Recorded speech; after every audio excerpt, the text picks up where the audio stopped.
Right now, people all over the world are waiting for disclosure from the governments. Well, what if disclosure is not going to come from the governments? What if it's from the phenomena itself? The creative process is first imagining and then believing the state imagined. Always imagine and expect the best. The world cannot change until you change your conception of it. As within, so without. Have you ever encountered a boundary on our culturally acceptable views on reality? And if we happen to stray outside of those culturally accepted views, we can have some type of judgment placed on us. Hundreds of years ago, if you strayed outside of those views, you could be burned at the stake.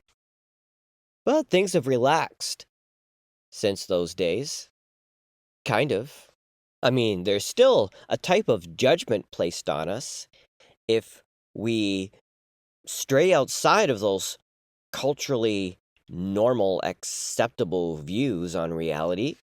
We've gone from being burned at the stake to what I usually experience is a hard eye roll and a quick changing of the conversation. I guess that's better than being burned alive. But it's a strange feeling to believe something that very few people believe in, at least openly. From being a Christian for 25 years, I mean, not everybody believes in that, but there is 2 billion plus Christians in the world, so it's not that weird. But it's a strange feeling when you start to believe in fringe type topics, and when literally nobody that you know at the time actually thinks those things are true. It can kind of feel like, in a small way, you're losing your mind. At least that's how it felt to me. Now, my whole life, I've had this internal voice that tells me things before they happen. I've heard everything from who I was going to marry in grade 7 to I'm going to run into a friend I haven't seen in 20 years at the World of Plumbing. I mean, there's been no rhyme or reason to it, and unfortunately, I can't control it. But those things are more culturally accepted. It's pretty common for someone to have a premonition about who they're going to marry, or have a premonition they're going to run into a friend. But it's a strange feeling when you start hearing things that nobody actually believes in. Like time warps, for example, and getting lost in them. I ended the last episode with being woken up in the morning by the phrase, people get lost in time warps. And I remember the night before, I had watched a documentary on the Alaskan Triangle where they were asking, what's happening to all these people disappearing? Now, of course, that would have been on my mind, but to be woken up by a phrase is strange, especially when it's that same voice that's spoken to me my whole life. But as I thought about it through that day, I just tried to process what that even means. And I thought, well, if it's true or there's more to it, it will be unveiled to me, just like everything else has been. So I just kind of let it go and thought, if there's truth to that, more will be revealed. Because that's how this awakening process that I was on, and still am on, has worked for me. I hear something, or I get an idea, and then, many times through synchronicity, mixed with curiosity, I stumble upon something that confirms what I had heard or the idea that I had. Something that kind of grounds it in this reality. But there were certain topics that I was more comfortable with than others. I was very comfortable in digging into religion and the Bible and the Greek and the Hebrew meanings. The more culturally acceptable digging. But I was not comfortable with digging into time warps, aliens, and UFOs. In fact, I actively avoided those topics. In the Blurry Creatures podcast I was talking about in the last episode, any of their episodes that started to talk about aliens, I would shut off. I did not like to hear about aliens, or especially those creepy-looking gray aliens. And that all started for me in grade 6. A couple times a week, we would have a time in class where we had to read, and we could go and pick from a whole assortment of books. And I found a book on UFOs and abduction experiences that I'm surprised they had that in a grade 6 classroom. And I read that book and scared the crap out of myself. And in order to process that information and to make myself feel comfortable, I came up with the explanation that it had to be secret military technology because that is the best way to cover it up. Which I'm surprised I came to that conclusion in grade 6. And I don't think that idea is totally wrong. But that caused me to kind of close that area in myself and never go there again. Because in order to look into aliens, I would have to address my worldviews.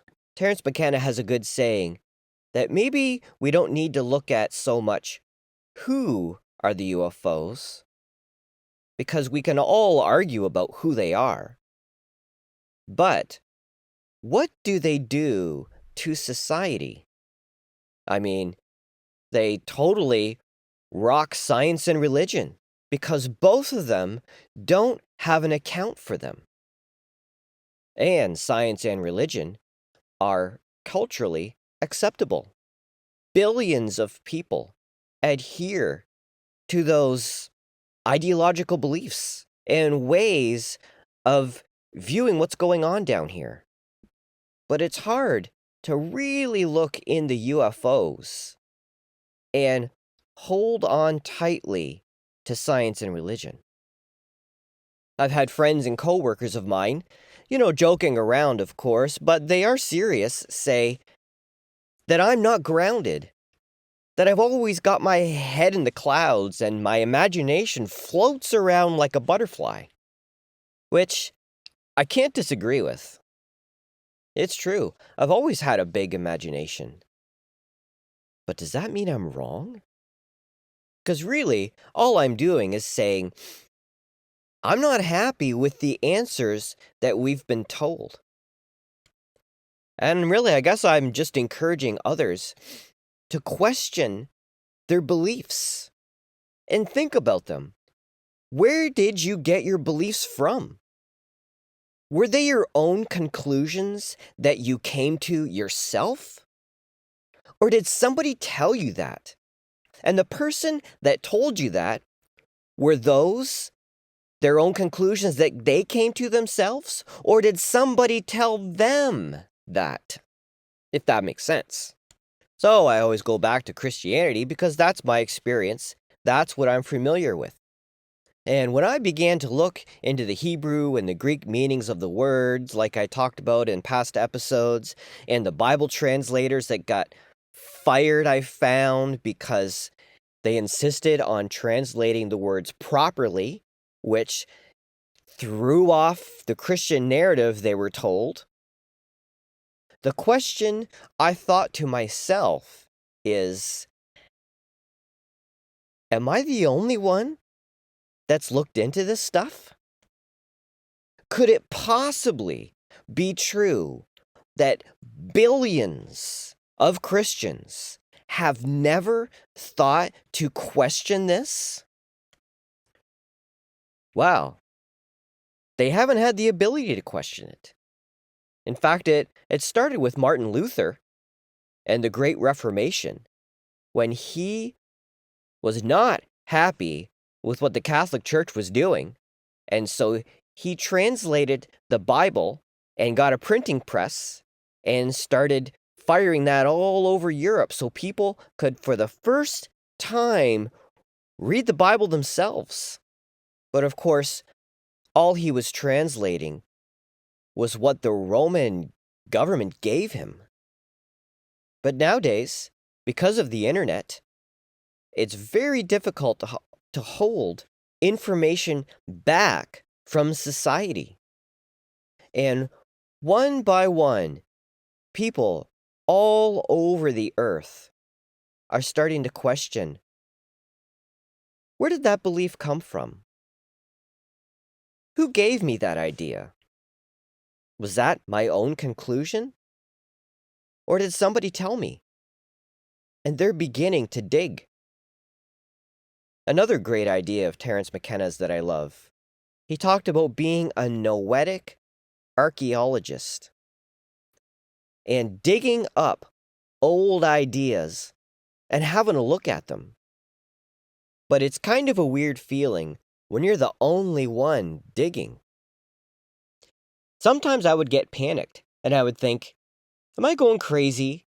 And then I would have to recount all of the things that happened, the thoughts and the synchronicities and the weird stuff, to prove to myself that I wasn't losing my mind, that this was actually happening. So I would bounce these ideas off my wife, and she gave me some very funny looks, but she was great. I remember her assuring me, don't worry, I'll tell you if you're going crazy. So that kind of calmed me down a little. The voice in the night started to say more interesting and strange things. Like one night at 3 a.m, what woke me up was Higgs boson. Higgs boson. And I thought to myself, what is Higgs boson? And then it came, it's a field. That was a very eerie feeling. I thought to myself, is this even true? And is that an actual word? So I got up, I went downstairs, and I did some Googling.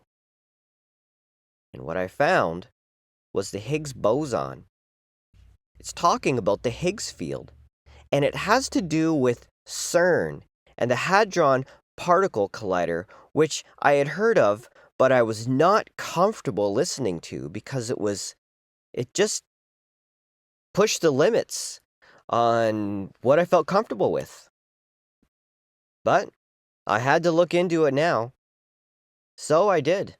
I went down the rabbit hole of the Higgs field and the God particle. So the Higgs field, it was always a theory that there was some type of field that allowed particles to gain mass. And in 2012, with the Hadron Particle Collider, they found it. And it went from being a theory to a reality. And the interesting part is, Stephen Hawking was warning that they shouldn't be experimenting with this stuff. He felt it was a possibility that in colliding these particles together and trying to discover the Higgs field, that they could collapse the universe somehow. Which, that's a little unnerving. And then a week later, I was woke up at 3 a.m. again with this phrase: quantum computers are contacting the other side. So I got up and started doing some Googling, and I guess that's a thing. I read that the leader of Google's quantum AI team suggests that quantum computation's extraordinary power could be a direct result of interactions across parallel dimensions. And at the time, I don't know what to do with that information, but I feel like it was softening me up, especially as I look in the rearview mirror in hindsight. I can see that that was softening me up and allowing me to begin to explore some of these ideas, to begin to feel more comfortable with science and spirituality merging. These thoughts and ideas led me to beginning to read about space and the planets, the vastness of our solar system. I eventually found guys on TikTok that have these telescopes and they just look at the moon and Jupiter and Saturn, which I found fascinating. And I began to have the urge to just look at the planets for myself. So that led me to Amazon, and I got an entry level telescope. And it was so exciting for me and my family. I remember the first night we live out in the country, setting it up outside and looking at Jupiter. With a basic refractory telescope, you're just using mirrors and you can see the planets with your naked eye. That's powerful. But I still was not comfortable at all with aliens. But as I looked up the planets, I began to feel something awaken inside of me.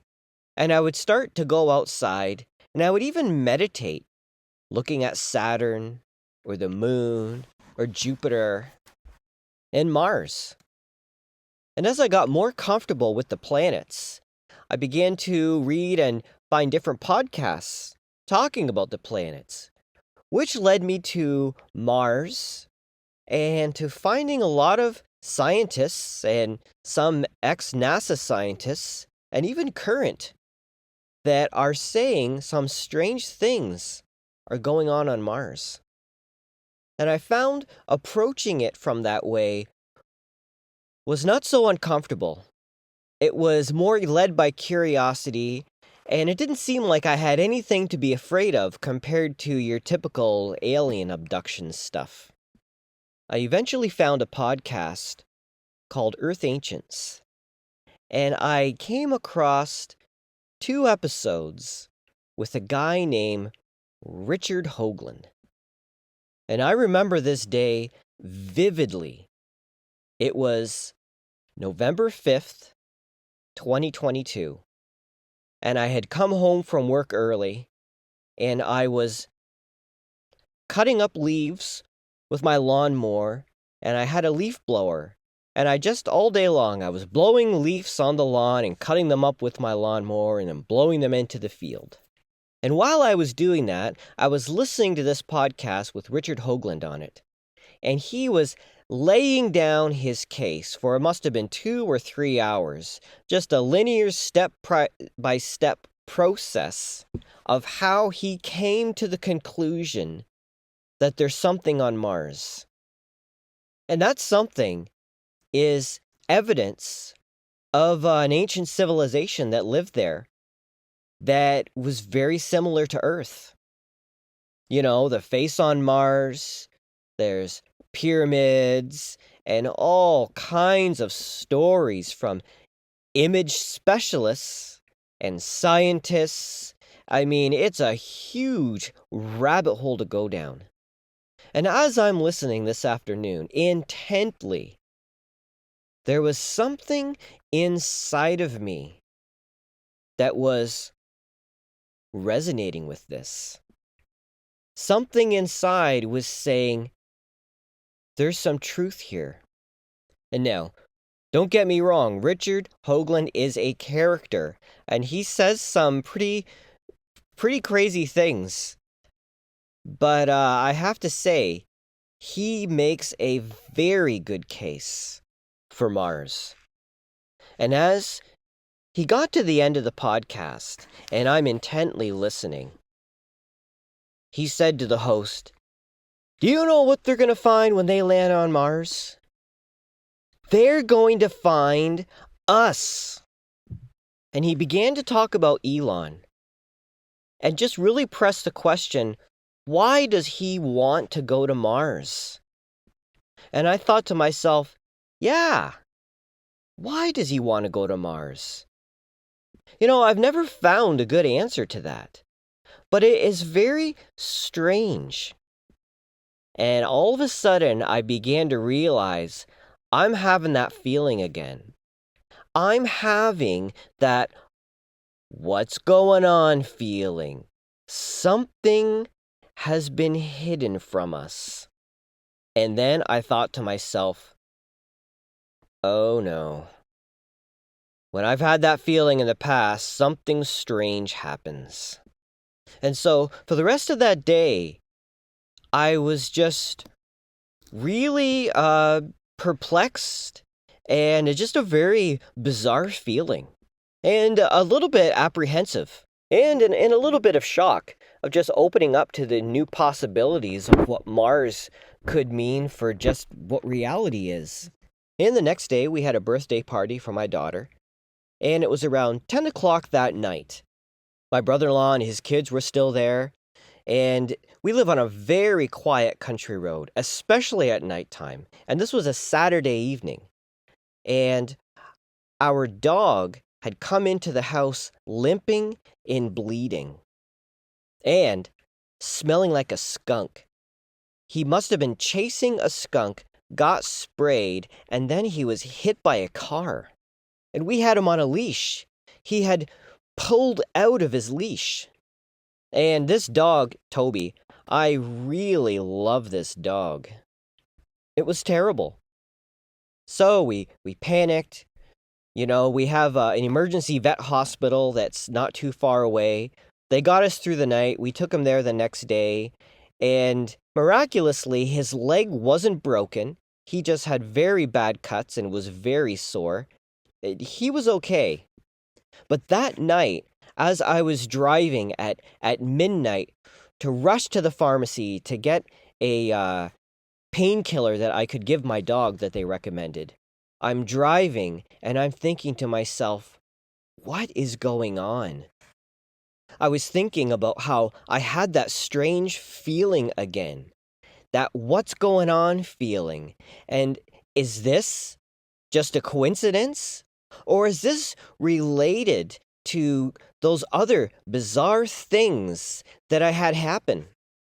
Like the coffee cup disappearing, the guy that makes soap in the basement getting choked and losing his cell phone, Julie's horses being fed, and now my dog being hit by a car on a Saturday night when there's nobody driving down the road, and he broke off of his leash and got sprayed by a skunk? So, once again, the universe had my attention.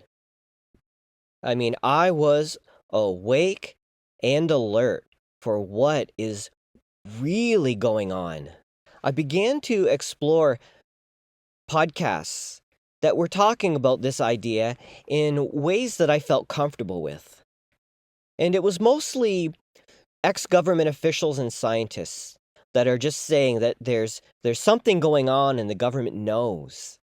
And then one day, about a week or so later, I came across a guy named Paul Hellyer. He was a Canadian politician. Of course, I'm Canadian, so that meant something to me. And he was the Minister of Defense in the 60s. He was a colleague with Pierre Trudeau, Justin Trudeau's dad, who was a very well-respected, long-serving prime minister of our country. But he really made headlines after he retired. In 2005, he publicly announced that he believed in the existence of UFOs. He would speak at conferences, and there's many interviews on YouTube where he talks about that he was told by high-ranking US military officials that the US government is in contact with aliens, and there's many different types of alien races. I mean, he doesn't hold back. And as I'm recording this podcast, I just did a quick Google search on him, and I don't know how I missed this before, but it turns out he was from Waterford, Ontario, which is where I live. That's where he was born, and I've never heard it until now, which is kind of interesting. But what really cemented this for me, what really brought this down from imagination and possibilities to the universe really getting my attention and saying, this is real, is what happened next. So this was about a week after my dog got hit and thankfully survived. It was a Friday evening, and my wife and I also own a hot yoga studio, and we had an art, coffee, and music night. I'm a landscape artist, Chad Atkins Art on Instagram if you're interested. And I had my artwork along with some other artists set up there, and we had some musicians playing. And during that evening, I was talking to one of my friends, and I'm sharing everything that had happened in the past week, and how I was just reading right before we went to the coffee house that night about this guy named Paul Hellier and everything that he was disclosing that he was told about aliens. And about a half an hour later, as the night was winding down and people were leaving, a guy comes up to me, and he said that he liked my artwork. And so we got to talking, and I asked him, well, what do you do? And he said, I write books. And I was like, wow, that's interesting. What type of books do you write? And he said, I write books about aliens. And of course, with my thought process I had going on that week, I was intrigued. And I'm like, what do you mean? And he began to tell me that we can contact aliens, that they're all around, and that we can even see them. He then took out his phone and showed me his Instagram account, which I immediately followed. And his Instagram account is very similar to Chris Bledsoe's. He lives about an hour away from me, and he goes outside in his backyard, and he has orbs over his house every week. He talks to them, they flash back at him. His name is Giulio Consiglio, and he has a book called Cosmic Contact. And on his Instagram account is where he has the orb interactions just like Chris Bledsoe. But this was before I had ever heard of Chris Bledsoe. So let's do a little recap here.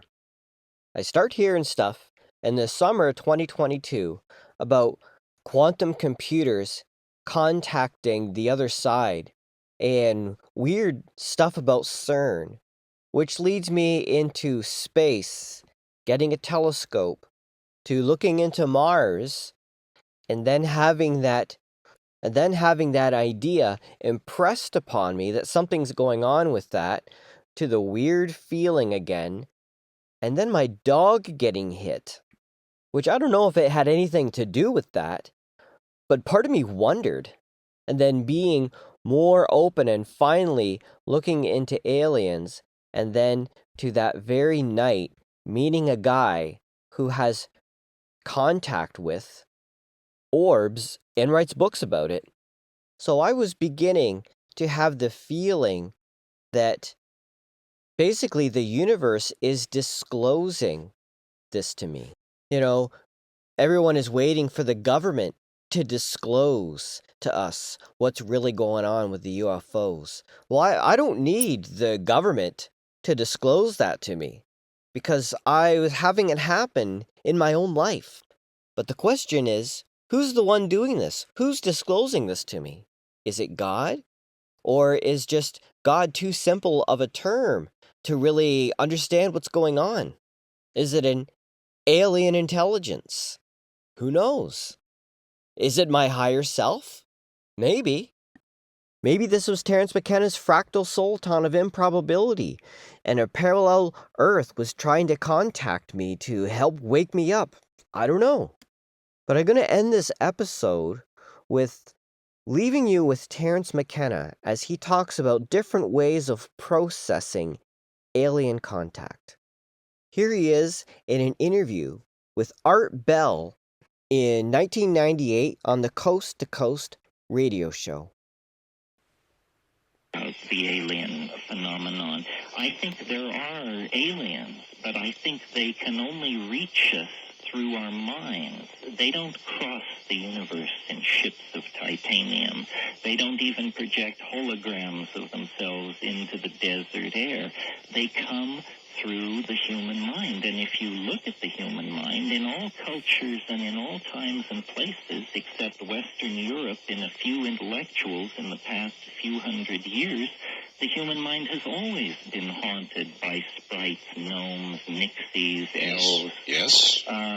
So I don't see the UFO, the modern wave, as anything more than the latest wave of this mysterious relationship we have with disembodied minds through the imagination. Well, then people say, well, so this is the old psychological reduction argument. No, because when I say the human imagination, I don't mean some paltry psychological function. I think the human imagination is the largest part of us and where we're going to spend most of the rest of human history.